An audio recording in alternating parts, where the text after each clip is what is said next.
Boa noite. Polícia Federal pede para quebrar o sigilo telefônico de Temer e dos ministros Eliseu Padilha e Moreira Franco. IPF vê indícios de mesada de 340 mil ao presidente na década de 90. Veja revela que ex-presidente Fernando Henrique Cardoso, do PSDB, pediu dinheiro diretamente a Marcelo Odebrecht. Repasse seria para bancar campanhas de candidatos do partido em 2010 e não teria sido declarado à Justiça Eleitoral. Ministro da Agricultura critica a tabela de fretes negociada pelo governo com caminhoneiros. Blairo Maggi prevê aumento da inflação se não houver recuo. E previsão do IPCA diminui e salário mínimo deve ficar abaixo de R$1.000. Você acompanha essas e outras notícias após o intervalo.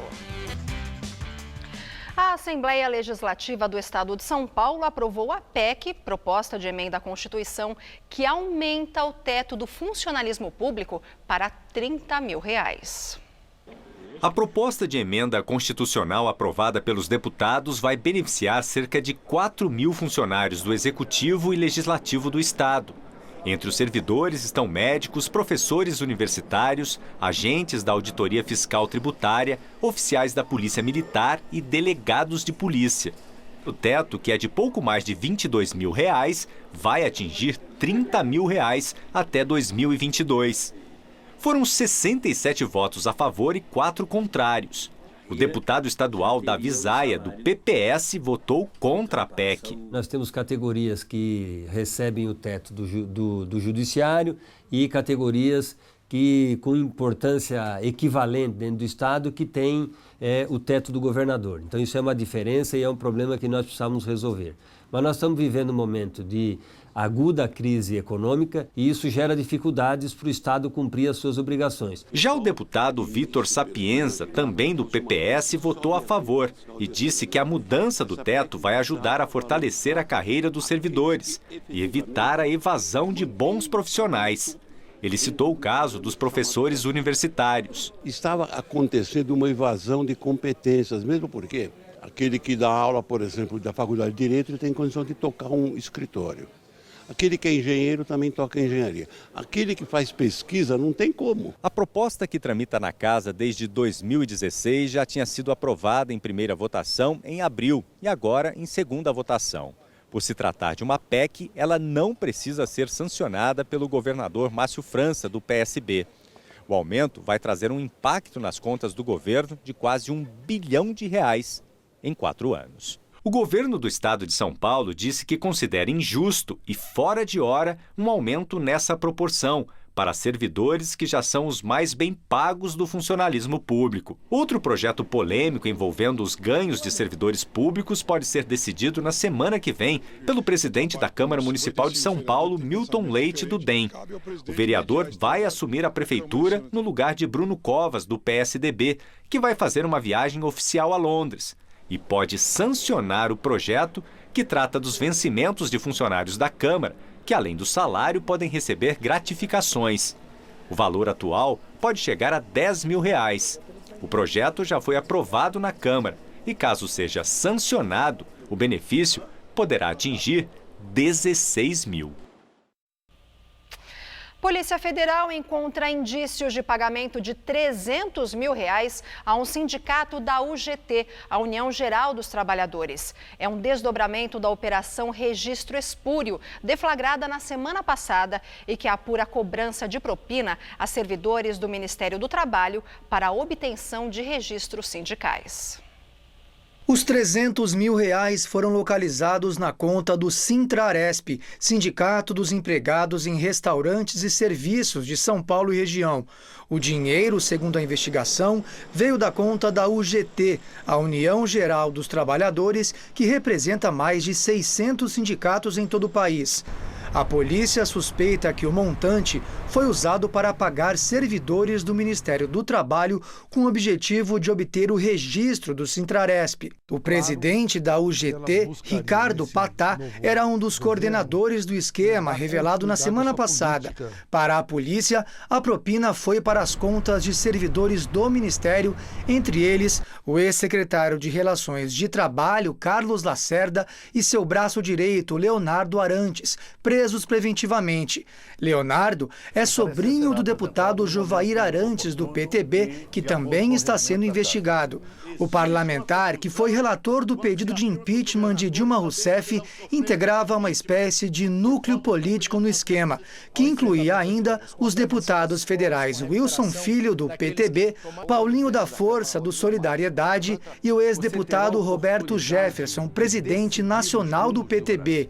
Ricardo Patá, da UGT, teve a prisão pedida, mas foi negada pelo ministro Edson Fachin, do Supremo. Segundo a polícia, os R$300 mil repassados pela UGT ao sindicato foram depositados em cheque no dia 15 de maio de 2015 e sacados 2 dias depois em espécie. Esta movimentação financeira aconteceu menos de 2 meses depois de o Sintraresp obter o registro, que, aliás, também é alvo de investigação. O que chamou a atenção foi a duração do processo, apenas 4 meses, enquanto outros sindicatos costumam levar até 2 anos. A PF também investiga a atuação de Ricardo Patá para vetar o registro de outra entidade, o Sindicato dos Trabalhadores no Comércio Atacadista e Varejista de Material de Construção de São Paulo, o Sintramac. A intenção era evitar a perda de filiados da UGT. De início, o registro do Sintramac foi de fato negado, mas a entidade, segundo a polícia, também procurou os servidores do Ministério do Trabalho e também teria pago R$300 mil em troca da liberação do registro. Os 3 deputados, Ricardo Patá e os demais investigados, negam as acusações. A Força-Tarefa da Lava Jato no Rio entrou hoje com um novo pedido de suspeição no Supremo Tribunal Federal contra o ministro Gilmar Mendes. No último mês, Mendes autorizou a soltura de 20 presos por corrupção investigados pelo Ministério Público Federal. No pedido, os procuradores dizem que o Instituto Brasiliense de Direito Público, do qual Mendes é sócio, recebeu R$50 mil da Fecomércio, entidade que teve o ex-presidente Orlando Diniz preso durante a Operação Jabuti. Diniz foi um dos favorecidos pelo habeas corpus. E o Supremo Tribunal Federal liberou o acesso da defesa do ex-deputado federal Rodrigo Rocha Loures, do MDB, aos dados do inquérito dos portos.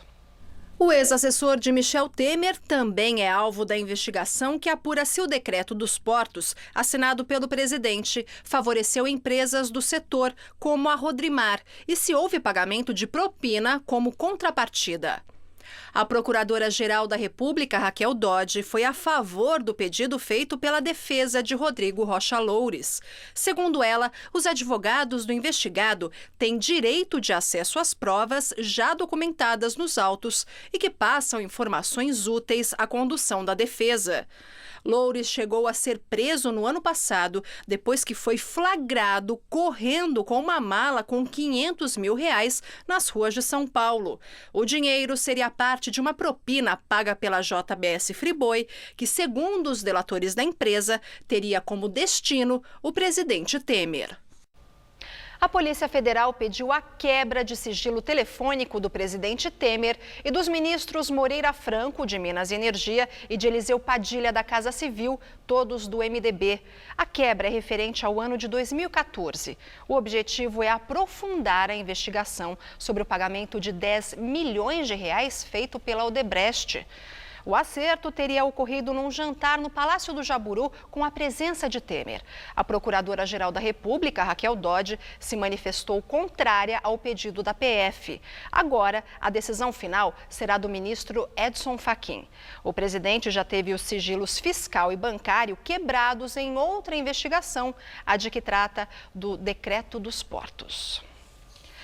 E a Polícia Federal vê indício de que o presidente Temer recebia mesada no final da década de 90.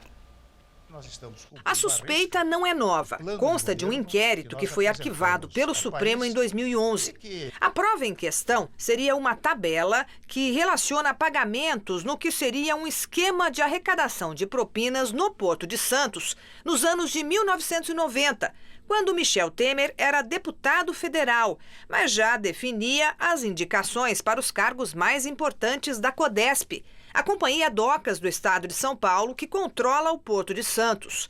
Na planilha, os beneficiados pelos repasses aparecem nomeados pelas iniciais. MT seria Michel Temer, MA, Marcelo Azeredo, que presidia a Codesp, e L de Lima seria o coronel João Batista Lima Filho, apontado como laranja de Temer. O documento teria sido retirado do computador de Marcelo Azeredo e foi entregue pela ex-mulher dele durante o processo de separação. A Polícia Federal está convencida de que os supostos pagamentos a Temer naquela época seriam uma mesada de R$340 mil, além de outros 200 mil para a campanha eleitoral. O fato é que, para os investigadores, a desconfiança do passado é essencial para entender a suspeita de agora contra Temer, de que o presidente da República recebeu propina em troca do decreto dos portos. Além da coincidência do crime de corrupção, ambos os casos têm envolvidos os mesmos personagens e empresas concessionárias do Porto de Santos, entre elas a Rodrimar.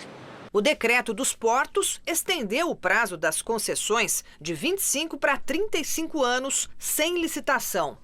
Segundo o blog da jornalista Andréa Sadi, do G1, no relatório ao Supremo, o delegado que preside o inquérito escreveu: "Não é difícil supor que tal relação promíscua entre empresários e agentes políticos se perpetue até os dias atuais." Agora, a Polícia Federal deve analisar até o mês que vem todo o material coletado durante as buscas da Operação Scala em março, na qual amigos de Michel Temer chegaram a ser presos. Com base na investigação, a Procuradoria-Geral da República pode apresentar ao Supremo a terceira denúncia contra Temer. O Palácio do Planalto diz que a investigação da Polícia Federal entrou no terreno da ficção e que a planilha já foi renegada pela pessoa que involuntariamente a anexou ao processo de separação. A ex-mulher de Marcelo Azeredo, Érica Santos, acabou fechando um acordo amigável, desistiu da ação na vara de família e deixou de colaborar com as investigações. E agora o comentário de Josias de Souza, direto de Brasília. De todos os fenômenos da temporada pré-eleitoral, o mais inusitado é o desespero do chamado centro político. A provável ausência da foto de Lula nas urnas de outubro estimulou nos partidos desse campo a ilusão do poder. Surgiram pelo menos 7 candidatos: Geraldo Alckmin, Henrique Meirelles, Álvaro Dias, Rodrigo Maia, Flávio Rocha, João Amoedo e Paulo Rabelo de Castro. Quem tem 7 candidatos não tem nenhum. Todos frequentam as pesquisas na casa de 1 dígito, ou nem isso. Geraldo Alckmin, o nome mais bem posto no pelotão dos retardatários, tornou-se um candidato sem nexo. Ele diz que Jair Bolsonaro, líder nas pesquisas sem Lula, vai murchar. Ao mesmo tempo, desafia Bolsonaro nas redes sociais para debater sobre segurança pública. Alckmin faz isso porque perde terreno para o ex-capitão do Exército, justamente em São Paulo, o estado que governou 4 vezes. O desespero do chamado centro se deve ao medo de ficar fora do segundo turno da disputa presidencial. Esse risco tornou-se real. Boa noite. Reportagem da revista Veja revela que o ex-presidente Fernando Henrique Cardoso, do PSDB, pediu diretamente a Marcelo Odebrecht, ex-presidente da empreiteira, dinheiro para as campanhas de 2 candidatos do partido nas eleições de 2010. No entanto, não consta nenhuma colaboração da empreiteira na prestação de contas eleitorais do tucano. Segundo a reportagem, as mensagens foram localizadas pela Polícia Federal na caixa de e-mail de Marcelo Odebrecht e anexadas a um dos processos da Operação Lava Jato contra o ex-presidente Lula. Foi a defesa de Lula que pediu à Polícia Federal a inclusão dos textos na ação. Uma delas mostra que FHC solicitou ao empreiteiro que ajudasse as campanhas de Antero Paes de Barros e Flecha Ribeiro, candidatos ao Senado naquele ano por Mato Grosso e Pará, respectivamente. Em e-mail do dia 13 de setembro de 2010, o tucano ressalta que Paes de Barros ainda estava em segundo lugar na corrida pelo Senado e que a pressão do governismo, ancorada em muitos recursos, estava fortíssima. Questionando se seria seria possível ajudá-lo, FHC enviou os dados bancários do candidato. Menos de uma hora depois, Odebrecht respondeu dizendo que daria um feedback sobre as doações feitas pela empreiteira a pedido do ex-presidente. No dia seguinte, Odebrecht afirmou ao ex-presidente que o pedido de ajuda a Antero já havia sido encaminhado. A assessoria de imprensa de Fernando Henrique Cardoso informa que ele se recupera de uma internação para tratar de um problema intestinal e não vai comentar o conteúdo dos e-mails a Marcelo Odebrecht. Antero Paes de Barros, que não se elegeu em 2010, afirma que não recebeu ajuda financeira da Odebrecht em sua campanha. O senador Flecha Ribeiro, eleito em 2010, também disse que não recebeu contribuição da empresa. FHC chegou a ser citado na delação premiada de Emílio Odebrecht, pai de Marcelo, que relatou supostos pagamentos de Caixa 2 a campanhas do Tucano em 1993 e 1997. Mas no ano passado, a Justiça Federal de São Paulo arquivou a investigação. A primeira vara federal de execuções fiscais de São Paulo determinou o desbloqueio de 50% dos bens do ex-presidente Lula, do PT, para que sejam inscritos no inventário da ex-primeira-dama Marisa Letícia. Ela morreu no começo do ano passado. Os recursos foram bloqueados em abril como forma de garantir o pagamento de dívidas fiscais de Lula e do instituto dele com a Receita Federal. Assaltantes explodiram 2 caixas eletrônicos em Minas Gerais e mais 8 ônibus foram queimados no estado durante a madrugada. Este é o 4º dia de ataques a ônibus e espaços públicos e privados no estado. Desde domingo, 97 veículos foram queimados e prédios atacados em 33 cidades. Em Ibiá, município que fica a cerca de 2h30 de Uberaba, bandidos explodiram 2 caixas eletrônicos durante a madrugada. Moradores registraram a troca de tiros entre os criminosos e a polícia. Ontem, o governador de Minas Gerais, Fernando Pimentel, do PT, afirmou que as investigações confirmam que a ordem para os ataques partiu da facção criminosa PCC, primeiro comando da capital. A polícia encontrou um bilhete em um dos ônibus que ficou parcialmente destruído, com exigências que teriam sido feitas pela facção. A polícia informou que o papel vai passar por uma perícia. Os investigadores também tiveram acesso a áudios de ligações telefônicas que teriam partido de celulares de dentro do sistema penitenciário mineiro. É para pôr fogo tudo que é distribuidora de ônibus, prefeitura, todo tipo de banco. Entendeu? Segundo o governo, o policiamento está sendo reforçado nas cidades onde há registros de ataques. Policiais à paisana estariam fazendo a segurança das linhas de ônibus que têm sido alvos dos criminosos. Mais de 40 suspeitos foram presos. Presidente Michel Temer classificou a paralisação dos caminhoneiros como preocupante e afirmou que muitos tentaram usar a paralisação como um movimento político. A declaração foi dada na cerimônia de anúncio da liberação de recursos para o Plano Safra 2018-19, no Palácio do Planalto. Nós conseguimos, com diálogo e usando ao mesmo tempo, conectado ao diálogo com a autoridade, nós conseguimos encontrar uma solução que não gerasse um incidente qualquer. Incidente, convenhamos, desejados por muitos que tentaram fazer da greve um movimento político. E nós evitamos isso, sem embargo, de termos colocado as forças federais todas a serviço dos estados brasileiros. Já o ministro da Agricultura, Blairo Maggi, afirmou que a Agência Nacional de Transportes deve readequar a tabela de fretes anunciada pelo governo. A tabela foi uma das medidas adotadas para pôr fim à paralisação dos caminhoneiros, que afetou o abastecimento em todo o país.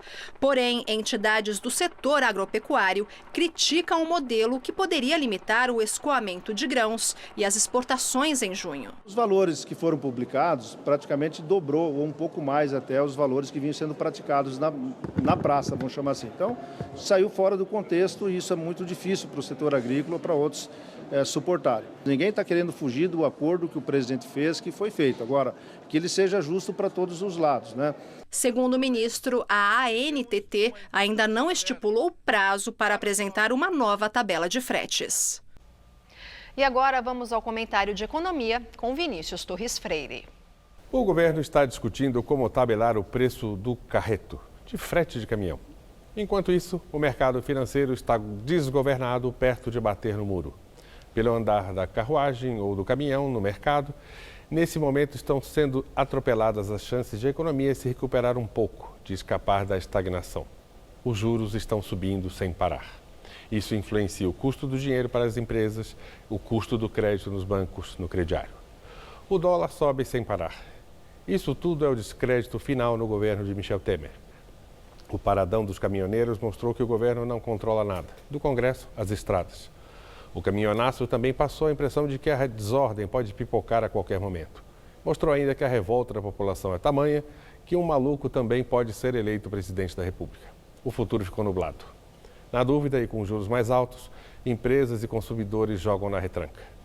E não foi, claro, só a bagunça das últimas semanas que tinha piorado o ambiente. O caldo vem engrossando desde fevereiro, pelo menos. Foi então que ficou claro que não haveria reforma quase nenhuma, a da Previdência em particular. Ficou claro que haveria mudanças na economia dos Estados Unidos. Isso ajudou o dólar a subir por aqui também. A recuperação econômica era fraca, vimos pelo resultado do primeiro trimestre, quando ainda não havia este caos. Se a economia acelerasse um pouquinho, cresceríamos uns 2%, um tico mais. Se crescêssemos no mesmo ritmo do começo do ano, o Brasil cresceria no final deste 2018 1,5%. Agora, a perspectiva começa a ser daí para baixo. Há grande risco de repetirmos 2017, que foi de quase estagnação.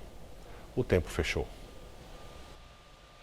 O governo Michel Temer revisou para baixo a estimativa para o salário mínimo em 2019. Na previsão divulgada em abril, o Planalto previa que o mínimo chegaria a R$ 1.002 a partir de janeiro.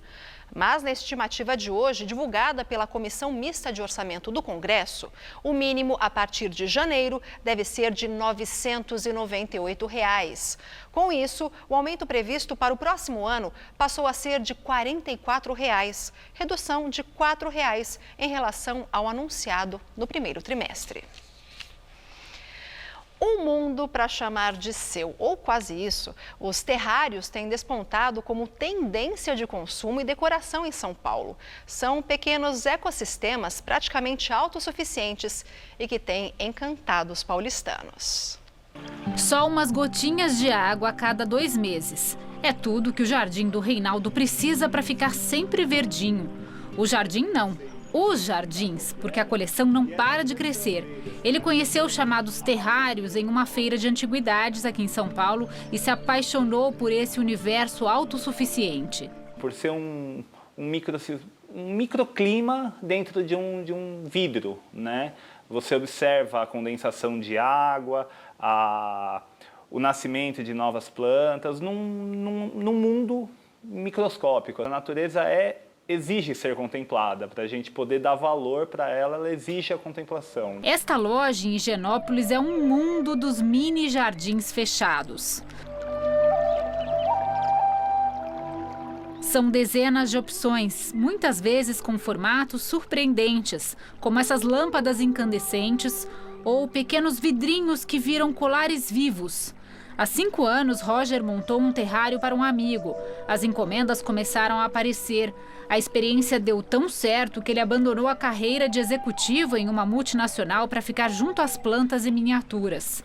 Para montar os jardins, ele usa diferentes tipos de pedras, intercala com areia e terra e plantas que gostam de pouca luz e muita umidade. Roger também usa miniaturas para trazer uma história às peças. Isso é uma brincadeira, né? Uma forma de você personalizar um terrário, né? Você contar uma historinha, uma cena ali dentro do terrário. O terrário encanta qualquer pessoa, mas ele é especialmente legal para quem gosta de plantas, mas acha que não tem muito jeito para cuidar de um vaso, porque não tem mistério. Tudo que você tem que fazer com um desses aqui é colocar em um ambiente com um pouco de luz natural. O resto, a terra, a umidade, as plantas se encarregam de fazer. E não se assuste se o seu terrário começar a suar. É um efeito normal e esperado. Essas gotículas que a gente vê no vidro nada mais é do que a chuva, a água que vai escorrer pelo vidro e vai regar aquele jardim novamente. Então isso, inclusive, é uma característica para você saber se o seu jardim precisa ser regado ou não. Aqui os terrários custam de R$ 45 a R$ 850, dependendo do tamanho e dos materiais usados. Estes intermediários, por exemplo, saem por R$ 250 em média. Há também jardins abertos com suculentas e cactos. E esses que mais parecem bolhas de sabão com raízes aparentes. Muita gente chega aqui e fala assim, olha, eu não tenho tempo, não tenho muito espaço, mas eu quero ter um jardim, né? Então... É um bem-estar de você poder olhar, às vezes a gente está batendo um papo, às vezes a gente vê uma pessoa olhando, assim, é muito agradável. E o sol voltou a aparecer nesta quarta-feira, mas as temperaturas ainda ficarão amenas. Vamos ver com Mariana Armentano como fica o tempo amanhã.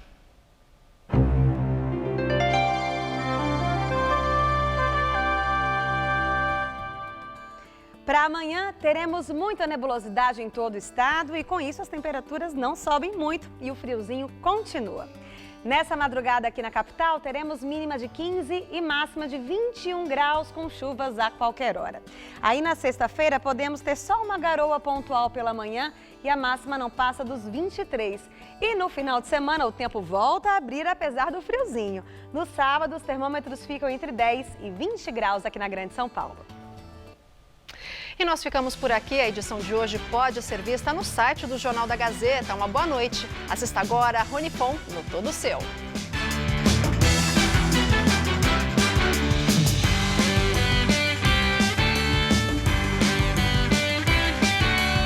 Nesta quinta, 9h30 da manhã, no Revista da Cidade, aprenda a preparar uma sopa de cebola gratinada super saborosa.